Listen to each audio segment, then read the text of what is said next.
And so I am a believer that you treat history as it unfolded.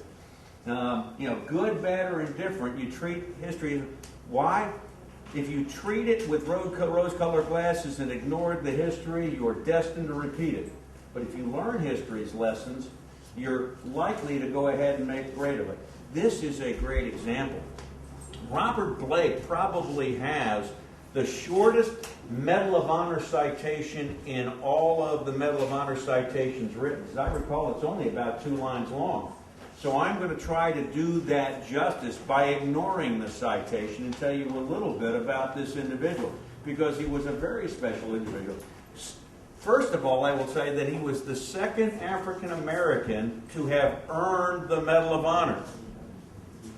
However, he was the very first African American to have been awarded the Medal of Honor. There was another individual that had earned it but had not been identified that received it like 60 years later. But I will tell you, he was the very first very first African American to receive the Medal of Honor. And when you look at our history of Medal of Honor recipients, this is a very, very select group of people. Now, it's interesting. Here is an individual that is in Santee. He is a slave on a plantation in Santee, and a naval expedition comes on down the road and frees 400 slaves. Robert Blake volunteered his service to serve on a Navy ship, and he did. He was made the steward to a lieutenant commander in the Navy. And as they enter, the sea to get back into the fight, they run into their very first large engagement. And when they get in that engagement, as a steward, he just goes and helps the lieutenant commander get his uniform on and says, go out there and fight the fight. What he's supposed to do is go back down there and hide in the bows of the ship and not get involved in anything.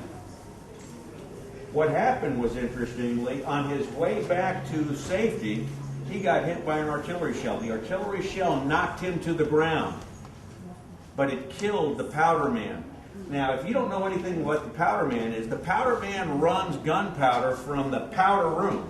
Now, I want you to think about that. It's a completely different context of the powder room we're used to. Okay, but he's running to the powder room, coming up with powder for the guns. And he is doing it after he'd been knocked down by artillery fire.